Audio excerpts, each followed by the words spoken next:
All right, once again, Election Day in the Peach State, and there is a lot at stake as voters decide which pair of senators to send to Washington. 2 Senate seats are up for grabs, and the outcome will decide the control of the U.S. Senate. Now, over 3 million citizens voted early, and various reports coming back from Georgia today, some saying light turnout, others heavy turnout. It's hard to say. You can only really assess this when you get the numbers. But here's one point to make. We know for certain if you live in Georgia and you've not yet voted, head to the polls. Your vote matters more than ever. Polls close at 7 p.m., so it's not too late. Head over there right now. Joining me now with more on these pivotal races in the state of Georgia, Congressman Barry Loudermilk. He represents the 11th Congressional District of Georgia. Barry, welcome back to the program. Well, thanks, Tony. It's good to be with you as always. Well, I know you have been busy making sure that folks in Georgia turn out for this all-important election because we know so much is at stake. What are you hearing in terms of turnout?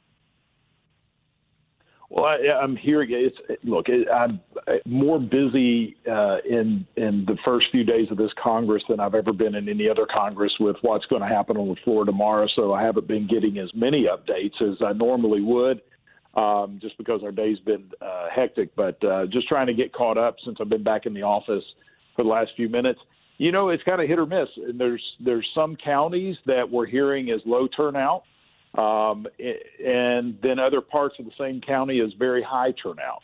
And like Cobb County, it depends on what part of the county is low and which is high. I've also heard that in some of the conservative areas, they're having stronger turnout on Election Day than we had in the general election. Yep. That is the important thing. I mean, the most important aspect of this is for people, evangelicals, for Christians, to please go to the poll and vote. You got till 7 o'clock in Georgia to get to the poll and vote.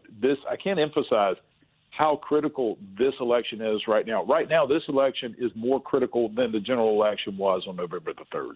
Yes, because we know for certain that the outcome of this election will determine the control of the United States Senate. And what does that mean, Barry, when we talk about control of the United States Senate, given what we're looking at potentially at the end of this month? Well, if you look at the potentiality of the Biden administration being in the White House, Nancy Pelosi was able to maintain a majority, even though it's a slim majority in the House. The Senate is our only backstop. Republican-controlled Senate is the only thing that will be stopping a full-blown socialist progressive agenda that could fundamentally change this nation. And the reason I say that is some people look and say, well, the worst case is if both senators lose today in Georgia, then it's a 50-50 Senate. Well, but the difference is in the Constitution, the Vice President of the United States breaks that tie. Right. And in the scenario we just laid out will be Kamala Harris. Right. Now, keep in mind, of all the senators in the Senate, she has the most liberal, progressive, and socialist voting record. She is to the left of Bernie Sanders. Mm-hmm. All right. And so if you don't think that they're going to be adamantly pushing a socialist agenda, even look at the House. Even with the slim majority that Nancy Pelosi has, she put on the floor yesterday changing the rules that suppresses the voice of Republicans, taking away our last shot to debate a bill and to amend it on the floor. And then she puts in the rules that you can no longer use gender terms like mother and father. So we can't refer to founding fathers anymore. Are we not allowed to refer to Mother's Day? And then the pastor that closed the house in prayer used the term amen and a woman. Okay, and this doesn't tell you the direction they're going to go. You know, it's time to wake up because we saw this type of agenda playing out in California where strip clubs were allowed to open, but churches were forced to stay closed because of COVID.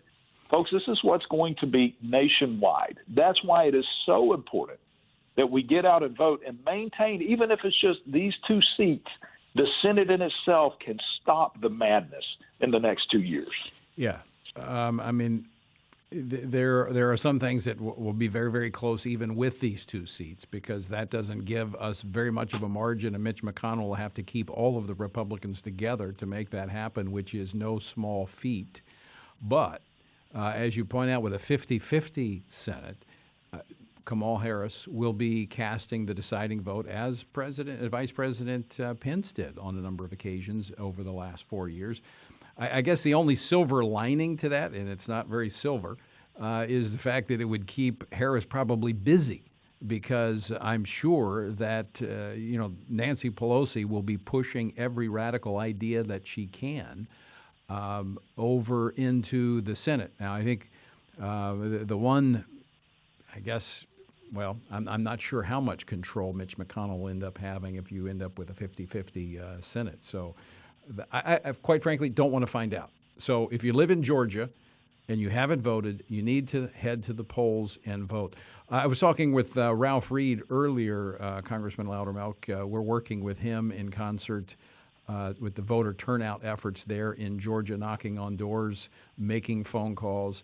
And one data point that is encouraging going into today's election is that early voting, we did see the evangelical vote actually slightly higher than we did in November. So that's actually good news. I think your constituents, folks that we speak to, understand the importance of this election. Yeah, that is encouraging. And one thing that hopefully we will see come out of this is an awakening, another great awakening, just to how fragile our liberties really are. I was walking from the Capitol back to my office yesterday, and I decided to step outside, and I looked across the skyline of Washington, D.C., and I started thinking back of when this time of year you would have visitors here. There were families here to see the swearing in. All the Smithsonians were open throughout the summer, that people were here visiting their capital. And then I would see where it is right now, and how liberal this town is just, it struck me of how quickly things can change. We have 7 busloads of people from my district came up to Washington, D.C. today to support, the rallies that are going on here in town. And some of them are wearing the iconic Make America Great hats again. And they started realizing, as some people were making comments to them, that, they're not in Georgia anymore. And I told them, I said, no, this is a very, very liberal city. And what they're trying to do is take the values of Washington, D.C., the values of California, and impose them upon every state. They don't like Georgia. They don't like Tennessee, South Carolina, Texas. They don't like the conservative values. And so what they're going to try to do is suppress them. And look, it's scary of what could be coming down the pipe. But we still have the fight in us. But we've got to have the Christian community stand up and be willing to stand for our liberties. Now, Congressman Loudermilk, I'm going to be joined by one of your colleagues, Michael Burgess, in just a moment. We're going to talk about some of the rules changes. But you said you've been busy here in the last couple of days since coming back on Sunday. And there is a very slim margin of control that the Democrats have. But yet they've been able to keep those Democrats together with something, as you pointed out, this rule change on gender, where you can no longer use she, he, mother, father, brother, sister. I mean, this is, with all of the stuff this nation is facing, I mean, this is asinine, that this is where the focus of our leaders is placed. Well, all I want for them to do, Tony, is follow the science. We're always being told we should follow the science. Well, science has shown there's 2 genders. There's male and female, okay? Let's stick with science here. And look, this is their agenda. This is what they're trying to impose upon all of us. And you want to talk about rules. One of the rules that Nancy Pelosi has had here, that if you have tested positive for COVID, you cannot come to Washington, D.C. I missed some votes back just before Christmas because I contracted COVID. Fortunately, my symptoms are mild, but they had me on a mandatory quarantine where I could not come back and make votes. She had that going on. We had members in the Republican Party who had tested positive and were not able to be here to get sworn in and vote in the race for the speaker. At the last minute, she suspended the rules to allow Democrats to come in and vote for her, but never allowed the Republicans to come in. Wow. This is the type of things that they do because power is more important to them than upholding your constitutional rights. Is there any recourse to that stuff behavior? like you're saying? Is there any recourse? There is to come out and vote people who uphold the Constitution and they live by their oath of office.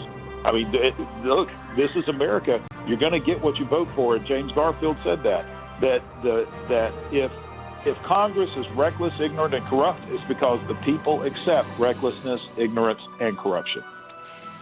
Oh, so true. Barry Loudermilk, thanks so much for joining us. We'll talk to you again real soon. All right. Thanks a lot. We appreciate all you do. Thank you. Congressman Barry Loudermilk of Georgia.